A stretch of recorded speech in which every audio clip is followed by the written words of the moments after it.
رسول اللہ صلی اللہ علیہ وسلم نے فرمایا، سورہ بقرہ قرآن کی کوہان ہے۔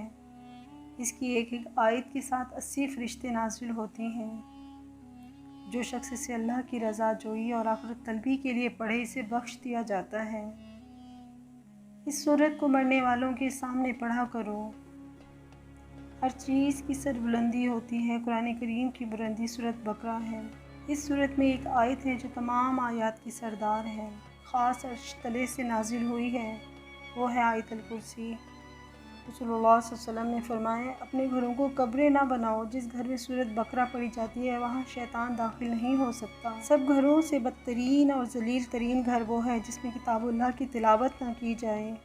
حضرت عبداللہ بن مسعود رضی اللہ تعالیٰ عنہ کا فرمان ہے، جو شخص سورت بقرہ کی پہلی 4 آیات اور آیت الکرسی کے ساتھ والی 2 آیات، مطلب آیت الکرسی جو ہے وہ 255 پر ہے، 255، 256 اور 257، اور سورت بقرہ کی آخری 3 آیات، یہ ٹوٹل 10 آیات بنتی ہیں۔ تو جو کوئی 10 آیات کو رات کے وقت پڑھ لے، اس رات اس کے گھر میں شیطان نہیں جا سکتا۔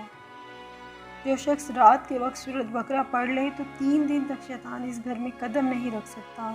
حضور صلی اللہ علیہ وسلم نے فرمایا، قرآن سیکھو، قرآن کو پڑھو۔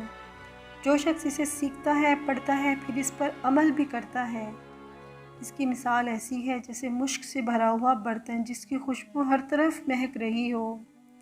اسے سیکھ کر سو جانے والی کی مثال اس برتن کی سی ہے جس میں مشک تو ہو لیکن اس کا منہ بند ہو۔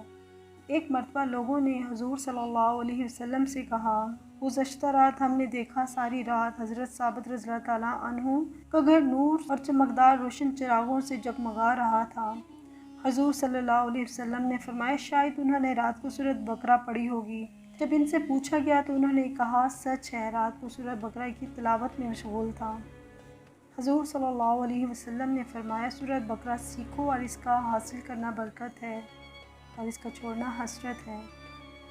جادوگر اس کی طاقت نہیں رکھتے کہ ان کا جادو کا اثر ہو جائے جو سورت بقرہ پڑھتی ہیں۔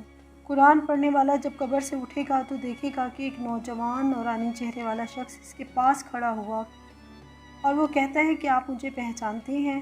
وہ کہے گا نہیں، تو وہ جواب دے گا کہ میں قرآن ہوں، جس نے تجھے دن کو بھوکا پیاسا رکھا اور راتوں سے بستر کو دور رکھا۔